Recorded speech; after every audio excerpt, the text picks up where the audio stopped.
సమస్త లోకాలన్నింటినీ వాళ్ళ అమ్మ మట్టి మింగింది, మట్టి తింటున్నాడు అని చెప్పంగానే చూపించిన ఆయన అంటే సమస్త లోకాలని చూపించగలిగారు. ఎలా చూపించగలిగారు? ప్రకృతిని ఆయన ఎప్పుడూ కూడా పూజించారు. ఆ ప్రకృతియే దర్శనమైంది ఆ తల్లికి కూడా. ఆయన ఎప్పుడూ కూడా పంచభూతాలను కాపాడుతూ వచ్చారు, నదులను కాపాడుతూ వచ్చారు, సముద్రాన్ని కాపాడుతూ వచ్చారు, ప్రతి జీవిని కాపాడుతూ వచ్చారు. కాళీయ మర్దనం చేశారు. కాళీయ మర్దనం ఎందుకు చేశారు? ఆ కొలను లోపల ఆ విషసర్పము ఎవరు దిగితే వారిని సంహరించడానికి ప్రయత్నం చేస్తున్నప్పుడు శ్రీకృష్ణ భగవానుల వారు తన స్నేహితులందరితో పాటు వెళ్ళి ఆ సమయంలో అక్కడ ఉండేటువంటి వారిని కాపాడటానికి ఆ కాళీయుడి పైన పట్టుకుని నువ్వు ఎందుకు ఇలా చేస్తున్నావు అని చెప్పి అతన్ని నిలదీసి, నీ శిరస్సుపై నేను నృత్యం చేస్తే నీకు ఎంత బాధ ఉంటుందో ఆ బాధ చూడు అని చెప్పి ఆ కాళీయుడికి క్షమాపణ కోరేటట్టుగా చేశారు. కాబట్టి తప్పు చేసిన వాడికి జ్ఞానం కలిగేటట్టుగా చేయటమే శ్రీకృష్ణుడి యొక్క జన్మ రహస్యం.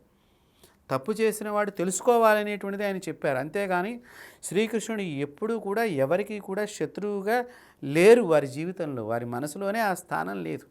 కాబట్టి మనం కూడా ఆ మాదిరిగా ఉండాలి. ధర్మాన్ని కాపాడేటట్టుగా మన శరీరాన్ని మనం తయారు చేసుకోవాలి శ్రీకృష్ణుడి యొక్క చరిత్రను చూచి. కాబట్టి మనం కృష్ణాష్టమి చేస్తున్నామంటే చక్కగా కృష్ణ స్వరూపాన్ని దగ్గర పెట్టుకోవాలి. అందులో కృష్ణుడికి భజనలు అంటే బాగా ఇష్టం. అందుకనే మీరాబాయి తన యొక్క భజనల ద్వారా ఈ సమాజాన్ని ఉద్ధరించింది. కృష్ణుడి గురించి అనేకమైనటువంటి పాటలను రచించినటువంటి మీరాబాయి తనే ఆత్మ నివేదన చేసుకుంది. ఇందాక అదే నేను చెప్పాను, నవవిధమైనటువంటి భక్తి మార్గాల్లో ఆత్మ నివేదన అంటే ఒక మీరాబాయిలాగా మనం ఉండాలి. భగవంతుడికి మనకి మధ్యలో మరెవరూ ఉండకూడదు, వారు మనమే ఉండాలి. కాబట్టి ఆ శ్రీకృష్ణ స్వామి వారి యొక్క అనుగ్రహం మనకు కలగాలంటే ఆత్మ నివేదన అది ఎప్పుడు వస్తుంది? చిన్నప్పటి నుంచి మనకి శరీరానికి అలవాటు చేసుకోవాలి. మొక్కై వంగంది మానై వంగున. చిన్నప్పుడే మన శరీరాన్ని కనుక మంచి మార్గం వైపు వంచలేదనుకోండి, పెద్ద అయిన తర్వాత మంచిలోకి రావాలి అంటే మనం ఎలా కాంక్షిస్తాం దాన్ని? చిన్నప్పుడంతా వాడిని మనం వదిలేసాము, ఇప్పుడు లైన్లో రారా అంటే నేను లైన్లో రాను, నేను ఎందుకు వస్తాను అని అంటాడు. కాబట్టి చిన్నప్పటి నుంచి కూడా సత్కార్యక్రమాలు, సత్కర్మలు మనం చేయిస్తూ సద్బోధన ద్వారా వాడి యొక్క హృదయం లోపలికి మంచి విషయాలను తీసుకెళ్ళగలిగినప్పుడు ఈ సమాజం ఉద్ధరింపబడుతుంది. దానికి శ్రీకృష్ణ వారు ఎంతో జ్ఞానాన్ని మనకిచ్చారు. అదే జ్ఞాన భాండాగారం భగవద్గీత. నీ కర్మను నువ్వు చెయ్యి, ఫలితాన్ని ఆశించకు భగవద్గీతలో చెప్పారు. నీ ధర్మాన్ని నువ్వు చెయ్యి, ఫలితాన్ని ఇచ్చేవాడు చూసుకుంటాడు. వస్తుందో రాదు అని అనుమానంగా చదవకూడదు, వస్తుందో రాదు అని అనుమానంగా పూజించరాదు. కాబట్టి ఎప్పుడూ కూడా భగవంతుడు శ్రీకృష్ణ పరమాత్మ ఒకటే చేసేవాటండి. అన్నగారు పూజ చేశారు అంటే వెళ్ళి నమస్కారం చేసేవాడు. అంతేగాని అన్నగారంటే ఆయనకు అమితమైనటువంటి ప్రేమ శ్రీకృష్ణుల వారికి. అన్నాదమ్ముల అనుబంధం ఎలా ఉండాలి అంటే శ్రీకృష్ణుడు బలరాముని చూసి మనం నేర్చుకోవాలి. ఈ రోజుల్లో సమాజంలో అది తొలగిపోయింది. అన్నాదమ్ముల బంధమే తెగిపోతున్నాయి, కుటుంబ బంధాలన్నీ తెగిపోతున్నాయి. అంత కృష్ణ భగవానుల వారికి ఎన్ని ప్రమాదాలు సంభవిస్తున్నప్పటికీ కూడా ఆ తల్లులు ఎంతమంది అండి, మొత్తం అందరు తల్లులు కూడా శ్రీకృష్ణుడిని కావాలి అని చెప్పి ఆ శ్రీకృష్ణుడి గురించి జీవించారన్నట్టుగా చెప్తుంది శ్రీకృష్ణ కర్ణామృతం అంతా కూడా. మధురలో కానీ, ద్వారకలో కానీ, బృందావనంలో కానీ, ఎక్కడైనా సరే. కాబట్టి మనం ఆలోచన చేయవలసింది ఏమిటి?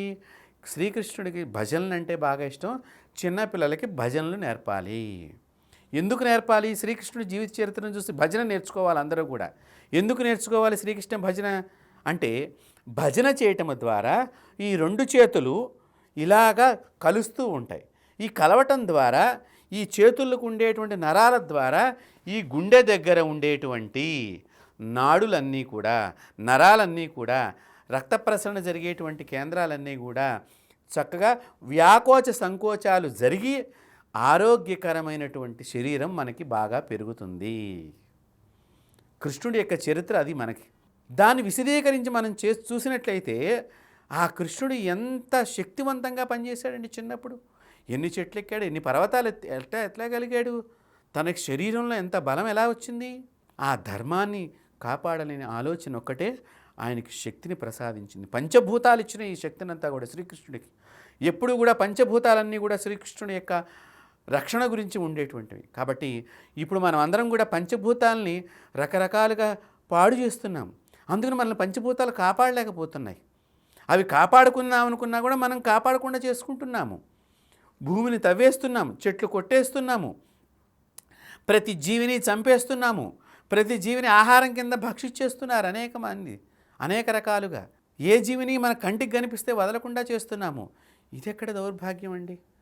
శ్రీకృష్ణుడు ఒక్కసారి పిల్లని గ్రోవి పట్టుకున్నాడు అంటే, ఆ యొక్క వేణునాదం వినిపించాడంటే సమస్త జీవాలన్నీ కూడా వాటి భాషలో వాటికి అర్థమయ్యేదిటండి. అది గమనించండి. గోవులకి గోభాషలో అర్థమయ్యేది, సర్పములకు సర్పభాషలో అర్థమయ్యేది, నెమలకు నెమలి భాషలో అర్థమయ్యేది, పక్షులకి కిలకిల భాషలో అర్థమయ్యేది. భక్తి ప్రవృత్తులు కలిగినటువంటి మహర్షులకి వేద జ్ఞాన స్వరరాగ సుధలాగా వినిపించేది.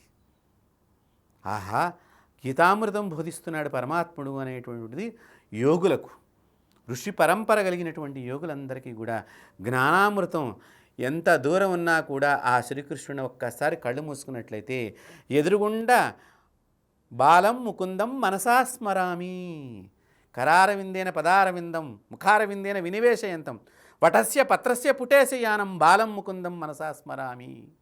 మర్యాకు మీద చిన్న పిల్లవాడు, బోసిమొలలతో ఉన్నటువంటి చిన్న పిల్లవాడు కుడికాలు బొటనవేలు నోట్లో పెట్టుకుని ఈ విశ్వం అంతా కూడా బాగుండాలి అని అమ్మవారిని ఆరాధన చేసేటువంటి ఓ బాలం ముకుందం మనసా స్మరామి, అలాంటి బాలస్వరూపం కలిగినటువంటి ముకుందుడు ఓ కృష్ణ పరమాత్మ నీకు అనేక నమస్సులు. అందువల్లనే పిల్లలు దేవుడితో సమానము. చిన్నపిల్లలు అందరూ కూడా వాళ్ళకి అందరూ బాగుండాలని కోరుకుంటారు, అందరి దగ్గరికి వెళ్ళాలనుకుంటారు, అందరూ మనవాళ్లే అని నమ్ముతారు. అందుకనే వాళ్ళు ఎక్కడికైనా ఈజీగా వెళ్ళిపోతారు. చూడండి, చిన్నపిల్లలు, పెద్దవాళ్ళు వెళ్ళలేరు. ఎందుకంటే పెద్దవాళ్ళకే వ్యాకోచము సంకోచం మధ్యలో భావాలన్నీ కూడా. వెడితే ఏమనుకుంటారో, మనం ఒకరికి నమస్కారం చెప్పము, వాడు మనకు నమస్కారం చెప్పడు. పూర్వం ప్రతి ఒక్కరు కూడా కనిపిస్తే బాగున్నారా అని పలకరిస్తూ ఉండేవారు. ఇప్పుడు వాడు పలకరించలేదు కాబట్టి మనం కూడా పలకరించవద్దు అనే భావనకు వచ్చాం. శ్రీకృష్ణుడు అది చెప్పలేదు. ప్రతి ఒక్కరిలోనూ ఆయన దాగి ఉన్నాడు. ప్రతి ఒక్కరిని ఆయన కాలంలో స్వామివారి యొక్క వారు ఉద్భవించినటువంటి రోజుల్లో చుట్టుపక్కల అందరి ఇళ్ళకి, ప్రతి ఒక్కరి ఇళ్ళకి వెళ్ళి వెన్నను దొంగలించడం కాదండి ఆయన చేసింది. వారి ఇంట్లోకి కృష్ణుడు రాకపోతే బాధపడతారని చెప్పి ఆయన వెళ్ళాడు. ఆయన నవనీత చోరుడు అని చెప్పి వచ్చేసింది. ఏదో మనం సామాజికంగా అది తీసుకుంటున్నాం, వెన్నను దొంగలించాడు అని చెప్పి. అది కాదు, వారి ప్రేమను దొంగలించాడు. ప్రేమ ఎలా ఉన్నది? వెన్నలాగా తెల్లనిది. వారి ప్రేమను దొంగలించి ఆ రోజు కృష్ణుడు వారింటికి వచ్చి ఏమీ స్వీకరించకపోతే ఆ గోకులంలో వాళ్ళందరూ బాధపడేటువంటి వారట. అలాంటి ప్రేమను పొంది ఉన్నటువంటి భగవంతుడు.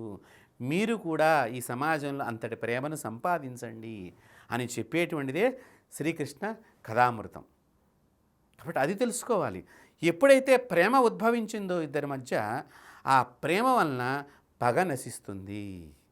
ఎప్పుడైతే పగ నశించిందో బంధము గట్టిపడుతుంది. ఎప్పుడైతే బంధము గట్టిపడినదో ఆపత్తుల్ని ఇద్దరు కూడా ఎదుర్కొనగలుగుతారు.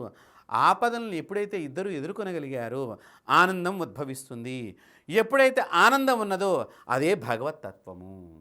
ఆనందం కలగటమే భగవంతుడికి ఇష్టం. ఆ ఆనందాన్ని ప్రసాదించేటువంటి పరమాత్ముడు ఎవరైనా ఉన్నారంటే ఆ కృష్ణ భగవానుల వారే. కాబట్టి ఆనందం ఆయన దగ్గర అంత తాండవించేది. అందుకని తాండవ కృష్ణ ఆయన పేరు. కాబట్టి అలాంటి ఆనందాన్ని కలిగించేటువంటి కృష్ణుడిని గనక మనం కృష్ణాష్టమి రోజున మన చిన్నపిల్లలకు గనక ఇలాంటివి చెప్పాలండి. మేము చిన్నప్పటి నుంచి మా చదువులప్పుడు కూడా అందరూ కూడా ట్వింకిల్ ట్వింకిల్ లిటిల్ స్టార్ ఇదే చెప్తున్నారు. ఇప్పటికీ అవే నడుస్తున్నాయి. కానీ దాని అర్థంలో వాళ్ళకి ఎంతవరకు అర్థమైంది ఏమిటో తెలీదు. అంటే నేను పరభాషని, పరవిద్యని ఇక్కడ నేను విమర్శించ చేయటం లేదు. కానీ మన భాషలో ఉన్న గొప్ప అంతరార్థాన్ని, అమృతాన్ని మనం వదిలేసుకుని వేరే భాషల యందు, వేరే సంస్కృతి యందు ఏదో ఉన్నది అక్కడ గొప్పగా ఉన్నదని అనుకుంటున్నాం. ప్రతిరోజు శ్రీకృష్ణుడు వారి అమ్మకి నమస్కారం చేసేవారు. ఏ గురువు కనిపించినా వారికి నమస్కారం చేసేవారు. ఆయన దేవాది దేవుడే. గురువులందరికీ తెలుసు ఆయన దేవుడని. సమస్త గురుత్రయానికి అందరికీ కూడా తెలుసు, కుటుంబానికి అంతటికి కూడా తెలుసు వారి దేవాది దేవులని. కానీ వారు ఒక భక్తుడిగా వెళ్ళే గురువుల యొక్క నా నమస్కారాన్ని స్వీకరించండి గురుదేవా అని చెప్పేవారు. ఇప్పుడు మన పిల్లలు మన ఉపాధ్యాయులకి నమస్కారం చేయరు, తల్లిదండ్రులకి నమస్కారం చేయరు. ఈ సమాజం నుంచి మనం కృష్ణ సమాజంలోకి వెళ్ళాలి.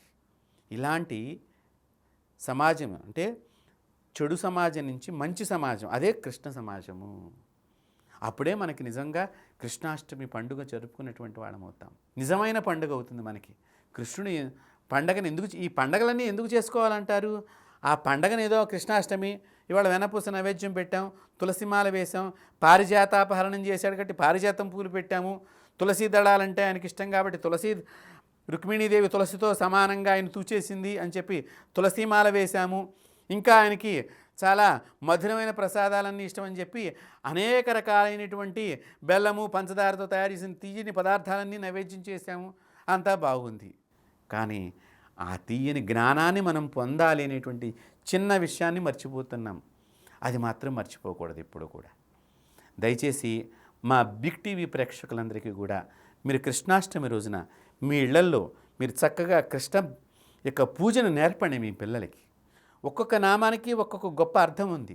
కృష్ణ అనే శబ్దాన్ని ఎవరైతే నిరంతరము కృష్ణ హరే కృష్ణ హరే కృష్ణ హరే కృష్ణ అని ఉచ్చరిస్తూ ఉంటారో వారికి గుండె దగ్గర ఉండేటువంటి రక్త ప్రసరణ కేంద్రం అంతా కూడా చక్కగా పనిచేస్తూ ఉంటుంది, గుండె జబ్బులు రావు.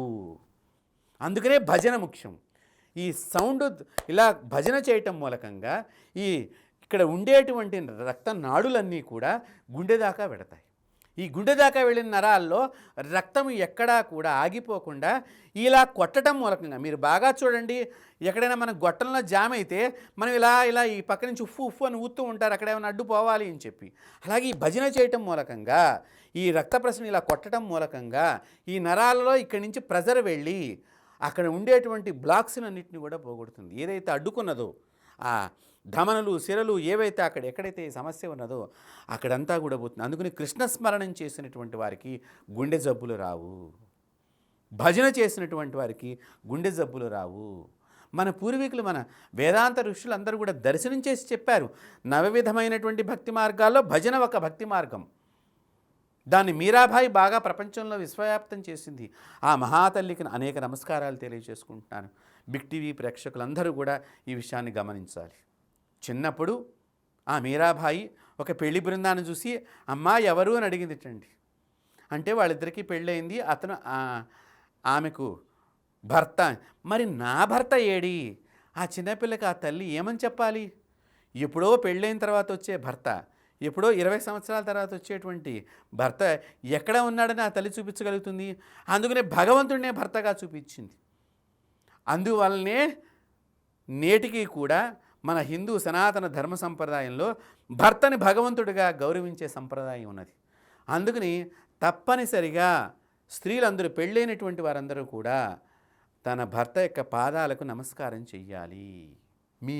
మీకు కావలసినవన్నిటిని సమకూర్చేటువంటి వాడని అర్థం, మీకు కావలసిన ఆనందాన్ని ప్రసాదించేటువంటి వాడని అర్థం, మీకు కావలసినటువంటి సుఖాన్ని ఇచ్చేటువంటి వాడని అర్థం. అంతేగాని కొట్లాడేవాడిని కాదు ఇక్కడ అర్థం. శ్రీకృష్ణుని ఎలాగైతే చూడండి, రుక్మిణీదేవి దగ్గర ఎప్పుడు శ్రీకృష్ణుడు చేతులు కట్టుకుని నిలబడేవాటండి రుక్మిణీమాత దగ్గర. అంటే ఆమె అంతగా భర్తను ఆరాధన చేసింది. తన భర్త అంటే పరమ పూజనీయుడు, ఈ ప్రపంచంలో ఎవరూ కూడా కాదు, నా భర్తే నాకు పూజనీయుడు అనేటట్టుగా. అందుకనే ఆయన చిన్న పత్రానికి తులసి దళానికి ఆయన లొంగిపోయాడండి. ఆవిడ తీసుకొచ్చి భక్తిగా నమస్కారం చేసుకుని ఆ 3 సార్లు తన భర్త చుట్టూ ప్రదక్షిణ చేసి ఆ తక్కెడలో వెయ్యంగానే వెంటనే ఆయన పైకి వచ్చేసాడు. అంటే తులసీ దళంతో, అంటే చిన్న దళంతోనే ఆమె తన భర్తని తన వైపుకి తెచ్చుకోగలిగినది. కాబట్టి అక్కడ ఏమిటా మనం తెలుసుకోవాల్సింది? భర్తను గనక గౌరవించినట్లయితే ఆ భర్త అమితానందం అయిపోయి ఆనందం కలిగిన వాడు గాల్లో తేలుతూ ఉంటాడు. ఏమిట్రా మనం గాల్లో తేలుతున్నావు, నువ్వు బాగా అంటే నాకు బాగా ఆనందంగా ఉందిరా అంటూ ఉంటారు చాలామంది. ఎప్పుడైతే ఆ తక్కెట్లు ఈయన ఆనందం పొందాడో ఆ రుక్మిణి చేసిన పనికి వెంటనే రుక్మిణి బరువు ఎక్కువైపోయింది. అది పరమరహస్యం ఇక్కడ. కాబట్టి వేదాంత కథలన్నీ కూడా, వేదాంతానికి సంబంధించిన అర్థాలన్నీ కూడా మనకు అర్థమయ్యే భాషలో లభ్యము కాని పదాలన్నీ కూడా దాని లోపల అంతర్లీనంగా ఉంటాయి, గొప్ప అర్థాలు ఉంటాయి. కావున బిగ్ టీవీ ప్రేక్షకులందరికీ కూడా మీకు మరొకసారి మనం శ్రీకృష్ణ కర్ణామృతం గురించి తెలుసుకునే ప్రయత్నం చేద్దాం. అంతవరకు శుభం భూయాత్. నమస్కారం. For more videos like this, subscribe Big TV channel.